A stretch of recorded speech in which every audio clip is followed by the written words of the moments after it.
నీ ధర్మశాస్త్రం నాకు సంతోషకరము. నీవు నన్ను బ్రతికింపుము, నేను నిన్ను స్తుతించెదను. నీ న్యాయ వీధులు నాకు సహాయం లగును గాక. తప్పిపోయిన గొర్రె వల్ల నేను త్రోవ విడిచి తిరిగి తిని నీ సేవకుని వెతికి పట్టుకొను. ఎందుకనగా నీ ఆజ్ఞలు నేను మరచువాను కాను. ఆమేన్.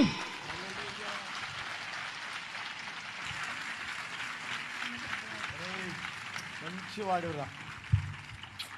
ఓకే, వీళ్ళ అమ్మా నాన్న నేను పైకి ఆహ్వానిస్తున్నాను. రండి. 176 చరణాలు. వాళ్ళమ్మా నాన్న ఈ పిల్లల యొక్క తల్లిదండ్రులు ఇద్దరు రావాలి పైకి. వంట దగ్గర ఉన్న వస్తాడులే. లే, వంట దగ్గర ఉన్నటువంటి మీ నాన్న పేరేంట్రా? ఆంటోని. అమ్మ పేరు దీవెన. వీళ్ళు అన్యజనుల్లో నుండి విగ్రహారాధనను విడిచిపెట్టి ప్రభువులోకి వచ్చి ఈ పిల్లల్ని ఎంతో జాగ్రత్తగా చిన్ననాటి నుండి పెంచుకుంటున్న తల్లిదండ్రులు.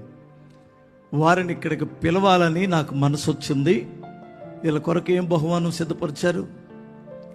ఓ ప్రైజ్ లార్డ్. ఏదమ్మా వీళ్ళు అమ్మేది? దీవెన రా. వాళ్ళు పరిచయం చేయాలనిపించింది. ఎందుకంటే తల్లి యొక్క ప్రోత్సాహం, సండే స్కూల్లో వెళ్ళడం, ఇంటి దగ్గర భక్తి నేర్పించడం, వాక్యం చదివించడం, ఆ తల్లి ఎంత ప్రోత్సహించిందో మీరు వినాలి. అందుకని వాస్తవంగా ఏదో 133వ కీర్తన సహోదరుల ఐక్యత కలిగి నివసించినది నాకు కూడా వచ్చింది. ఈడు చెప్పింది నాకేడొచ్చింది చూడకుండా. అయ్యో బాబోయ్, నేను వాక్యం చక్కగా చూస్తుంటే ఎక్కడ పొల్లు కూడా వాడు తప్పు చెప్పటం లేదు. ఇంకొక విషయం చెప్పనా, ఇందులో ఇంకొక త్యాగం ఉంది. ఏం త్యాగం ఉందంటే, వాస్తవంగా ఈ ఘనతీయుడు కొట్టేశాడు కదా, అసలు ఫస్ట్ నేర్చుకుంది ఈ అమ్మాయి. తమ్ముడు కొరకు అక్క త్యాగం చేసింది.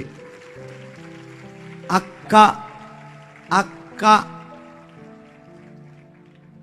కా బదులు మా పెడితే అమ్మ. అక్క అమ్మ లాంటిది. చూసారు ఇక్కడ, మీకు అర్థమవుతుందా? అందుకని అక్కలను కలిగిన తమ్ముళ్ళు అక్కలని, చెల్లెళ్ళ కంటే అక్క గొప్పదని నేను అంటాను.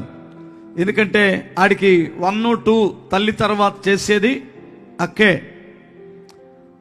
వాళ్ళను కూడా గౌరవించండి. వచ్చాడా ఆంతోనిరా? ఆంతోని ఇప్పుడు దాకా వంట దగ్గర ఉన్నాడు.